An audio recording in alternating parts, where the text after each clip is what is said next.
Good morning, students. Today we are doing revision of History Chapter 4, Tribals, Dikus, and the Vision of a Golden Age. All about tribals, who are the tribals, their activities, what activities they were doing in the forest, that all you learn. In this chapter also it is given, so we have deleted that because you have already learned in Form 7. Dikus means outsider, and the vision of Golden Age. Here you will learn the story of Birsa Munda. So as you already know, and I have given the list also that the topics deleted from your syllabus. So from this chapter we have cut the different activities. 4 activities are given that we have deleted from the syllabus. Okay, so we will directly see that British activities or British, how British rule affect the tribal life. Let's start this chapter. We will closely examine the following main concepts. So students, this I am just giving you information that here they have given introduction, tribals and their views, their relationship. So that all point we are not doing. You already learned about the different tribal communities, different tribal people found in India, where they are living.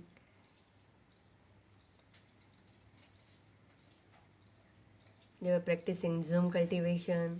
Some were some were being settled agricultures. Some were gather forest gatherers, animal herders, hunters. So this all you have already learned in Form 7. There was separate chapter in your Form 7 history book.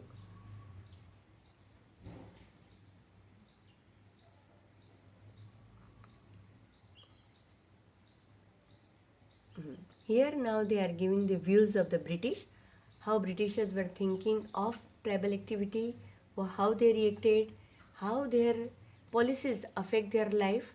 That is given. Let's see. And administer.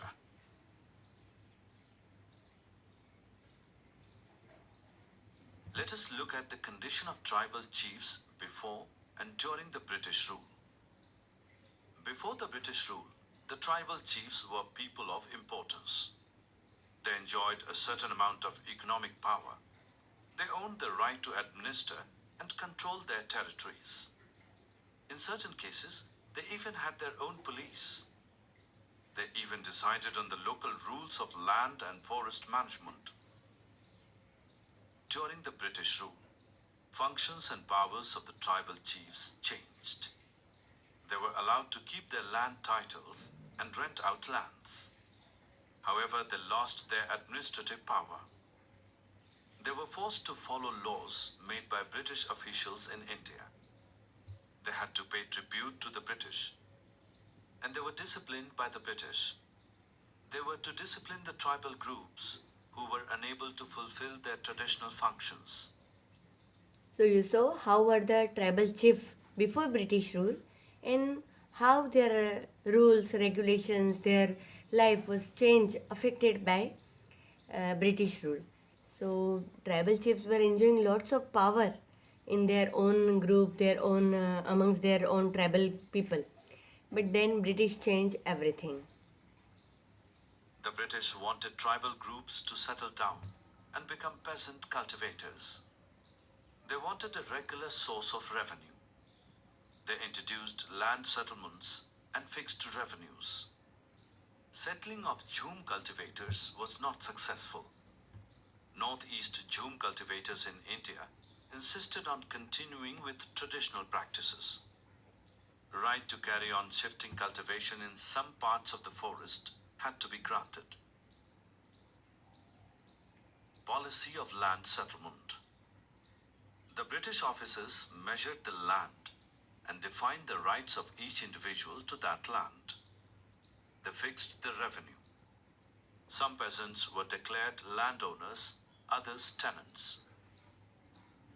The British extended their control over all the forests. They declared that forests were state property. Some forests were classified as reserved forests.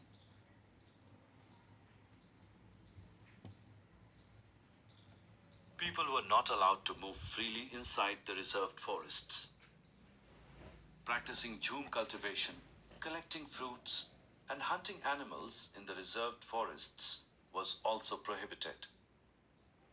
Therefore, many tribals were forced to relocate to other areas.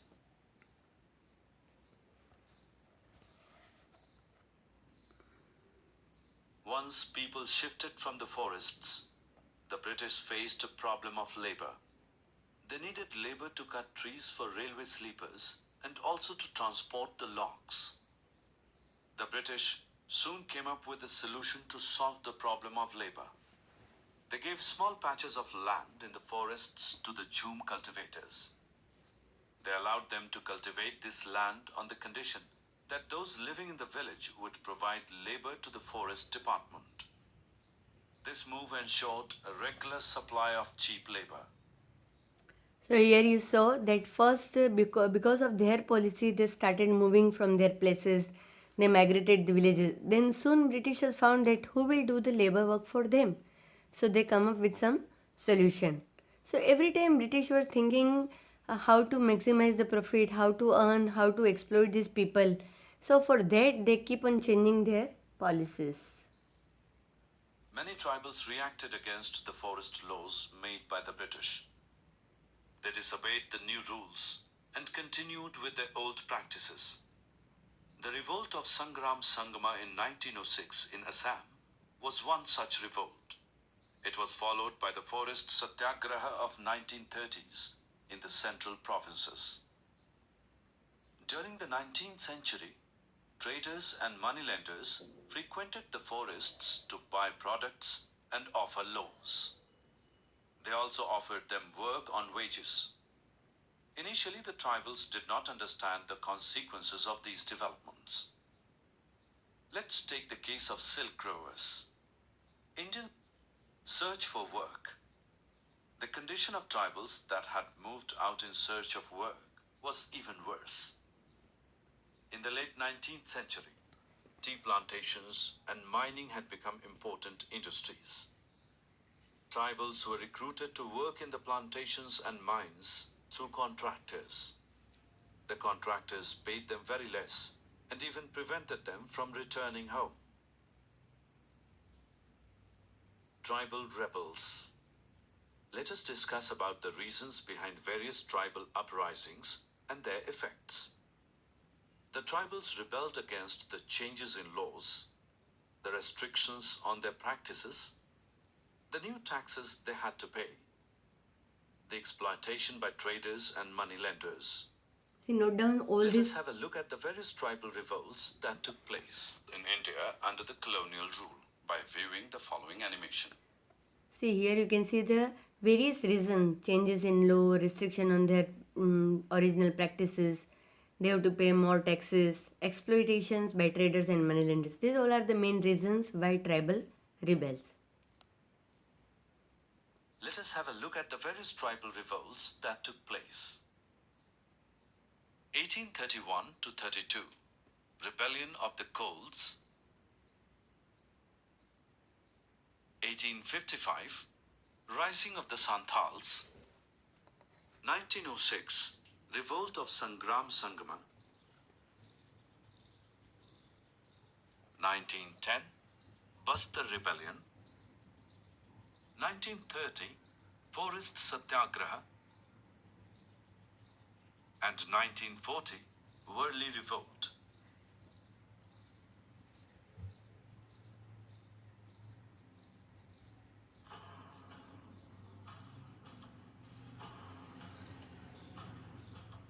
Throughout the 19th and 20th centuries, the tribal groups in different parts of the country rebelled against the heavy taxes that they had to pay and exploitation by traders and moneylenders.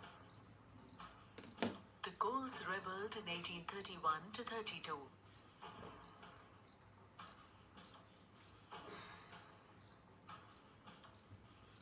The Bastar Rebellion in central India broke out in 1910, and the Worli Revolt broke out in Maharashtra in 1940. Birsa Munda. who was considered as the savior of the tribals, led one such movement.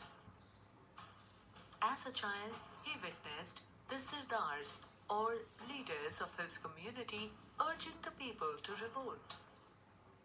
Birsa went to the local missionary school and listened to their sermons. There, he learned that it was possible for the Mundas to attain the kingdom of heaven and regain their rights, and this would only be possible if they became good Christians and gave up their bad practices. He urged the Mundas to give up drinking liquor, clean their village, and stop believing in witchcraft and sorcery.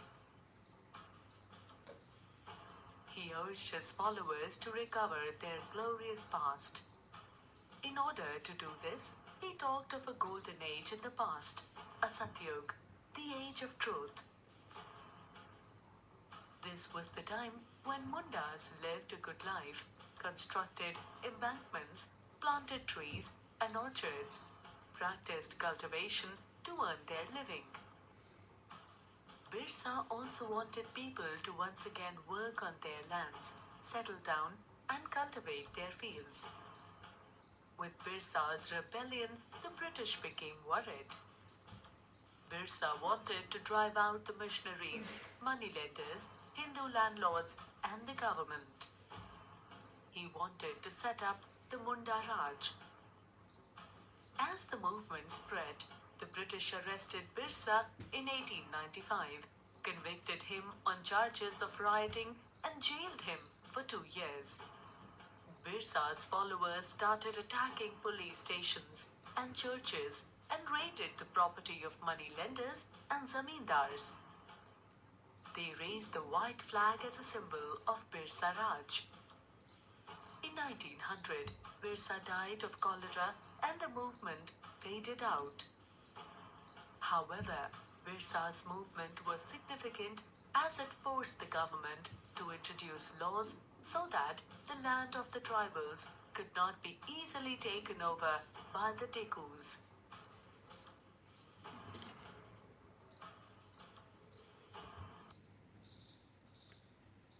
Let us have a look at the various Birsa Munda. Tribal leader Birsa Munda was born in the mid 1870s. He grew up around the forests of Bahonda. He had heard tales of the past Munda uprisings. He saw the leaders of the community urging people to revolt. Birsa went to the local missionary school and listened to the sermons of missionaries.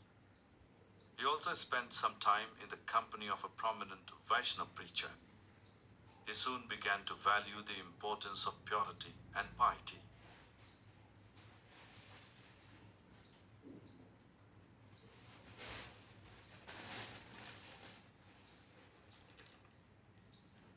Birsa aimed at reforming the tribal society.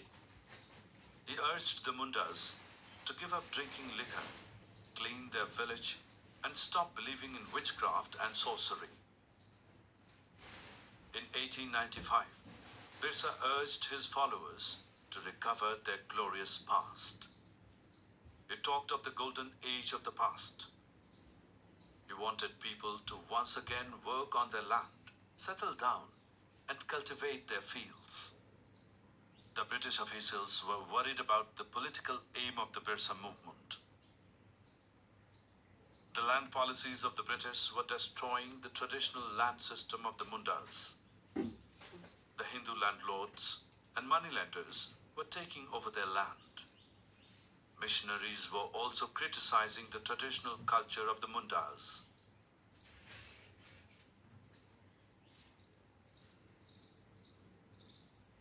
As the movement spread, the British arrested Birsa in 1895. They convicted him on charges of rioting. He was jailed for 2 years. When he was released in 1897, he began to gather support. He used traditional symbols and language to rouse people. He urged the villagers to destroy Ravana and establish a kingdom under his leadership.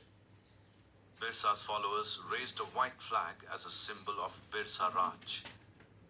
The movement faded out as Birsa died of cholera in 1900. However, the Birsa movement proved to be significant in two ways. It forced the British officials to make laws that prevented Tikus from easily taking away the lands of the tribals, and it showed the capacity of the tribal people to protest and express their anger against the colonial rule.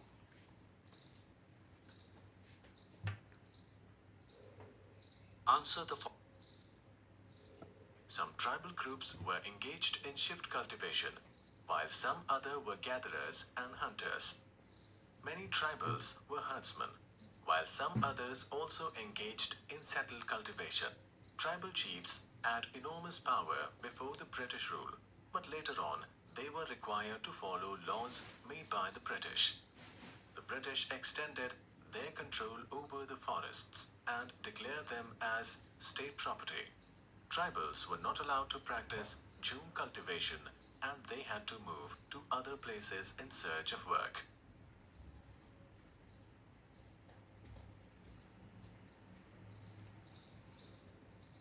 Tea plantations and mining became important industries in the 19th century. Tribals were recruited to work in tea plantations and mines, but were paid miserly and were also prevented from going home. Change of laws and restriction of practices led to tribal rebellions. Tribal leader Birsa Munda urged his followers to restore their glorious past. British, worried by the Birsa movement, arrested him in 1895.